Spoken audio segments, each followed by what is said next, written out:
नमस्कार हमारे प्यारे सभी साथियों को। दोस्तों Beltron data entry operator class day 4 में आप सभी का बहुत बहुत स्वागत है।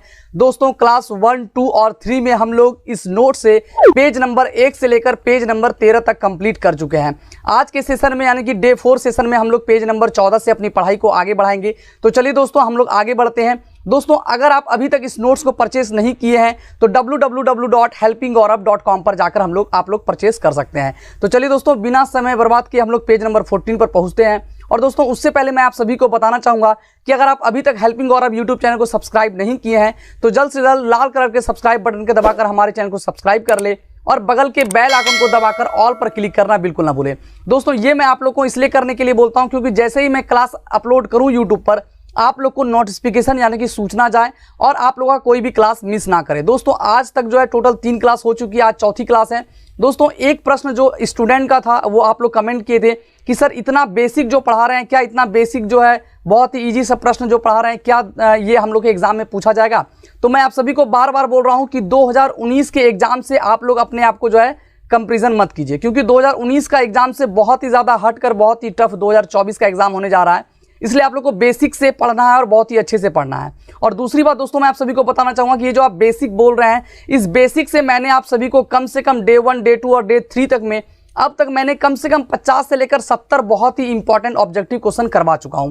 तो दोस्तों आज के सेशन में भी बहुत ज़्यादा ऑब्जेक्टिव क्वेश्चन आपको देखने को मिलेगा और यही सब आप जब अभी से पढ़ते हुए बेसिक से जाएंगे और एक दिन हाई लेवल का तैयारी आप लोग करेंगे तभी आप लोग का एग्जाम भी निकल सकेगा। बाकी दोस्तों आप लोग काफ़ी समझदार हैं, आप लोग बिल्कुल सारी चीज़ को समझ रहे होंगे। तो चलिए दोस्तों आज के क्लास को हम लोग स्टार्ट करते हैं और बात करते हैं एनालिटिकल इंजन के बारे में। तो दोस्तों सबसे पहला यहाँ पे ऑब्जेक्टिव प्रश्न है कि एनालिटिकल इंजन का आविष्कार कितने ईस्वी में हुआ? तो 1833 ईस्वी में। एनालिटिकल इंजन का आविष्कार कितने ईस्वी में हुआ?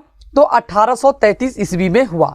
उसके बाद दोस्तों हम लोग आगे बढ़े और एनालिटिकल इंजन के बारे में आगे पढ़ते हैं। तो देख सकते हैं दोस्तों ये जो है वो डिफरेंस इंजन की सफलता से प्रेरित होकर चार्ल्स बेबेज ने एक ऐसे यंत्र की रूपरेखा तैयार की जिससे जो है इनपुट, स्टोरेज, प्रोसेस और आउटपुट जैसे मुख्य 4 भागों में बांटा गया था। किन किन भागों में आप देख सकते हैं, जिसका प्रारूप आज के कंप्यूटर से काफी हद तक मिलता है।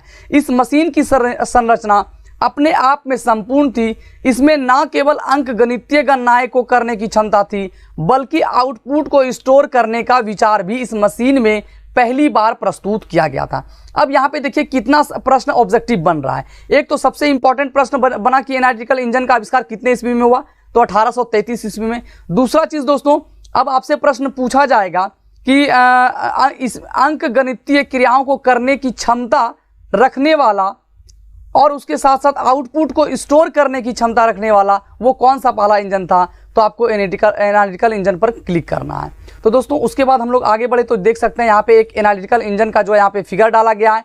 आपसे ऑब्जेक्टिव क्वेश्चन में पूछा जा सकता है कि निम्न में से कौन सा चित्र एनालिटिकल इंजन का है? तो आपको ध्यान रखना है ये एनालिटिकल इंजन का है। इसके अलावा 2-3 ऑप्शन आपको अलग अलग टाइप का देखने को मिल सकता है। उसके बाद दोस्तों हम लोग आगे बढ़ेंगे तो देख सकते हैं अब यहाँ पर हम लोग बात करने वाले हैं टेबुलेटिंग मशीन के बारे में। किसके बारे में हम लोग बात करने वाले हैं? तो टेबुलेटिंग मशीन के बारे में बात करने वाले हैं। टेबुलेटिंग मशीन का आविष्कार कितने ईस्वी में हुआ? तो 1880 ईस्वी में हरमन होलेरिथ के द्वारा किया गया था। टेबुलेटिंग मशीन का आविष्कार 1880 ईस्वी में किया गया था। नंबर 1 प्रश्न, किनके द्वारा किया गया था? तो हरमन होलेरिथ के द्वारा किया गया था। इसमें क्या था? तो इंफॉर्मेशन को पंच कार्ड में स्टोर किया जाता था। इंफॉर्मेशन को किस में स्टोर किया जाता था? तो पंच कार्ड में स्टोर किया जाता था।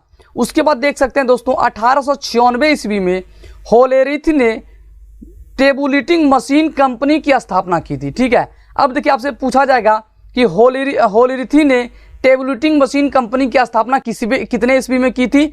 तो 1896 ईस्वी में। ठीक है, 1896 ईस्वी में होलेरिथ ने टेबुलेटिंग मशीन कंपनी की स्थापना की थी जिसको 1924 ईस्वी में इंटरनेशनल बिजनेस मशीन IBM कर दिया गया। अब यहाँ पे आपसे एक प्रश्न और भी पूछा जा सकता है कि होलेरिथ ने टेबुलेटिंग मशीन कंपनी की स्थापना की थी जिसका बाद में नाम बदलकर IBM कर दिया गया, वो कौन सा ईस्वी था? तो 1924 ईस्वी था। यह आपसे पूछा जा सकता है कि होलेरिथ के द्वारा टेबुलेटिंग मशीन कंपनी की स्थापना की गई थी जिसका नामकरण, पुनः नामकरण 1924 ईस्वी में किया गया था, वो क्या था? तो IBM था।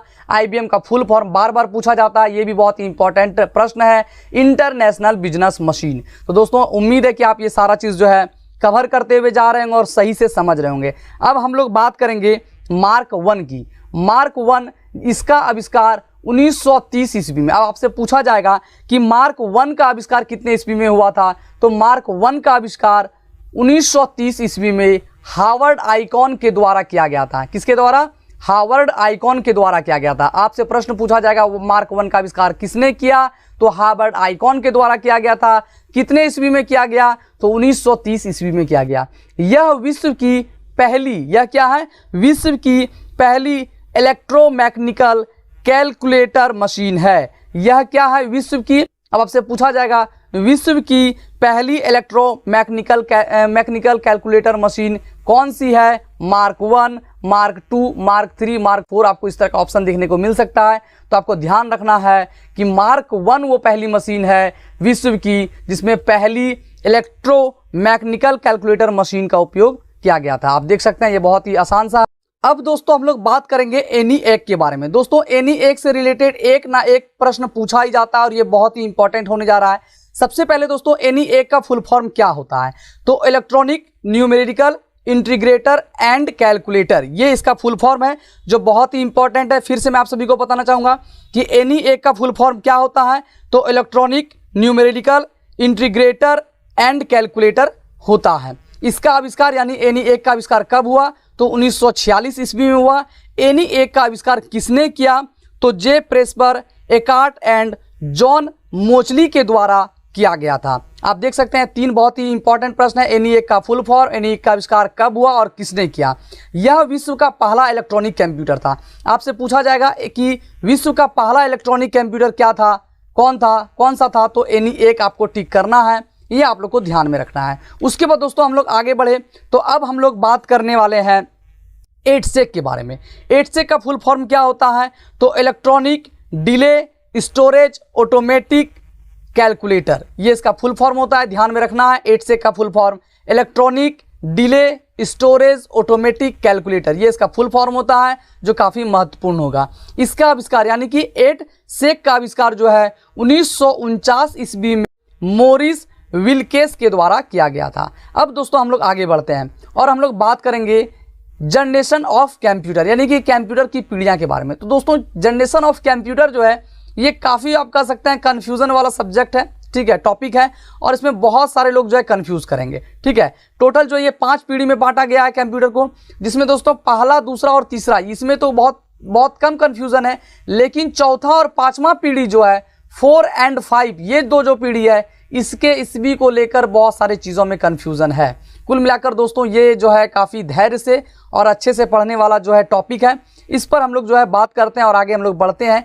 जनरेशन ऑफ कंप्यूटर पर हम लोग देखते हैं कि क्या इसमें इंपॉर्टेंट है। तो दोस्तों कंप्यूटर का विकास 16वीं शताब्दी से शुरू हुआ। वर्तमान कंप्यूटर में पिछले 50 वर्षों के दौरान तेजी से बदलाव आया है। जिस अवधि में कंप्यूटर का विकास हुआ उसे 5 चरण में विभाजित किया गया है। मैंने आपको स्टार्टिंग में ही बताया कि कंप्यूटर को कुल 5 चरणों में विभाजित किया गया है, लेकिन दोस्तों कुछ आपको ऐसे बुक दिखेंगे, जैसे BCA के कुछ बुक में हमने देखा कि 4 चरण को ही दिखाया गया है, लेकिन दोस्तों आप अधिकतर चीज़ में देखेंगे 5 चरणों में, और 5 चरणों को ही मान के आपको चलना है कि 5 चरणों में विभाजित किया गया है, जो कि प्रमुख तकनीकी विकास पर आधारित है, जो मूल रूप से कंप्यूटर के काम करने के तरीके को बदल देता है। कंप्यूटर के इतिहास की यह यात्रा वैक्यूम ट्यूब के साथ 1940 ईस्वी में शुरू हुई थी। अब देख सकते हैं दोस्तों यहाँ पे क्या क्या प्रश्न बनेगा। तो दोस्तों सबसे इंपॉर्टेंट चीज़ बनेगा कि वैक्यूम ट्यूब का आविष्कार किस पीढ़ी के कंप्यूटर में किया गया। तो आप देख सकते हैं शुरुआत ही जब वैक्यूम ट्यूब के साथ हुआ है, तो निश्चित रूप से पहली पीढ़ी के कंप्यूटर में वैक्यूम ट्यूब का आविष्कार किया हो गया। तभी तो यहाँ पे लिखा गया है कि कंप्यूटर के इतिहास की यह यात्रा वैक्यूम ट्यूब के साथ 1940 ईस्वी में शुरू की गई। यहाँ पे 2 चीज़ दोस्तों, एक तो वैक्यूम ट्यूब के साथ शुरू की गई, ये भी सही है, दूसरा ये भी है कि कंप्यूटर की जो पहली पीढ़ी होगी वो 1940 ईस्वी से शुरू हो रही है। ये तो यहाँ पे कन्फ्यूजन कम से कम दूर हो रहा है। उसके बाद दोस्तों आगे बढ़े तो देख सकते हैं, और तब से चली आ रही वर्तमान में यह कृत्रिम बुद्धि का प्रयोग कर तरक्की कर रही है। विकास के परिणाम स्वरूप तेजी से छोटे सस्ते और अधिक शक्तिशाली कुशल कंप्यूटिंग का आविष्कार हो पाया है। दोस्तों यहाँ पे बहुत ही इंपॉर्टेंट चीज प्रश्न पूछा जा सकता है कि पहले पीढ़ी के कंप्यूटर में किसका उपयोग किया गया था, तो वैक्यूम ट्यूब का उपयोग किया गया था। वैक्यूम ट्यूब से चलने वाली कंप्यूटर किस पीढ़ी की थी, तो प्रथम पीढ़ी की थी। यहाँ पे दोस्तों इस तरह का प्रश्न आपसे पूछा जाएगा। उसके बाद दोस्तों हम लोग आगे बढ़ेंगे तो आप देख सकते हैं यहाँ पे है कंप्यूटर को तकनीकी के आधार पर 5 पीढ़ियों में बांटा गया है। कितने पीढ़ी में बांटा गया है, 5 पीढ़ी में बांटा गया है। दोस्तों आज के सेशन को हम लोग यहीं पे स्टॉप करते हैं और कंप्यूटर की जो 5 पीढ़ी है वो हम लोग कल के सेशन में पढ़ेंगे, क्योंकि दोस्तों जो है काफ़ी समय हो रहा है और वीडियो भी काफ़ी ज़्यादा लंबी हो जाती है। फर्स्ट जनरेशन आप देख सकते हैं दोस्तों 1940 से 1956 है, जो आप लोग ध्यान में रख लीजिएगा।